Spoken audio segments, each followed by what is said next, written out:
I actually am going to turn on this light. Or can you turn the light on Yeah. up there? Just because it gets really dark. We're live. What? Yeah, we've been live. Go on. Live? Yeah. Oh, shit. All right. Welcome. Hey, everybody, welcome. My name's Led, and I'm with the band AFR, also known as A Fitting Revenge, usually known as A Fitting Revenge. Anyways, people have asked me before about our setup as far as practices, so I wanted to just talk to you guys and kind of explain how we do things. So,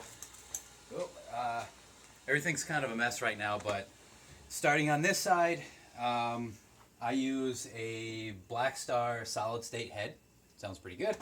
And to a Mesa 212, and then our other guitar player, Zach, is in this Yamaha, which is actually really loud. I don't know what model. Oh, okay, all right. I don't know what model it is.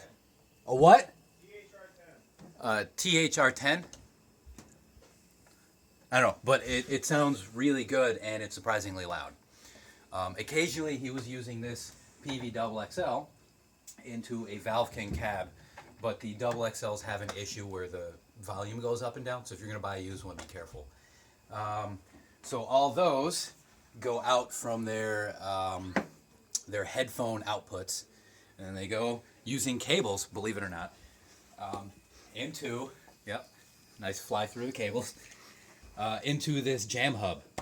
I'm not sure exactly what level this is. It's like there's three of them, and it's the middle one, so I think that's the Jamhub bedroom or green room. But we each have our own channels, which is really nice. We also plug headphones in, so when my wife is home, we can practice quietly. Or if we're doing loud practice, occasionally we'll just use this as sort of a mixer. And then we'll go into this Stag PA system. So I think we picked it up at the House of Guitars for like $80. We'll also run the click into that live. So we can either hear it in our headphones or just hear it through the speakers. So I highly recommend a Jamhub. If you get the level above this, it has an SD card slot, and it's got an easy ability to record. So all this goes in there, and then if we go around this side, a drummer plays through an electronic drum set, like a Franken kit. So it's real drum shells, and then if you look closely, we have it's like the mesh practice heads or the muffle heads made by Pearl, and then under that they're all stuffed with blankets, and then on top of these we use the sound percussion rubber mats to cut down on double triggering. Oh, it's still on. And then all these are triggered with the D-Drum chrome triggers. Also the kick, and those work pretty well. The drummer's actually taking this video. Say hi. Hello. He does speak. And then as far as the cymbals, so these two are Pintechs, which are cheap, but they don't last very long. So what I actually suggest to you guys is using pads as cymbals, because they'll really take a beating and last longer. And then these pads are off an old Alesis DM5, which actually is, if we come back around this way,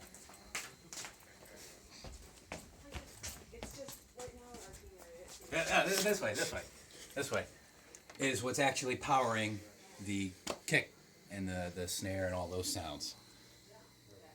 So they're cheap, they're plentiful, especially for doing live kick triggers. It's probably a good idea to find one of these like on Craigslist.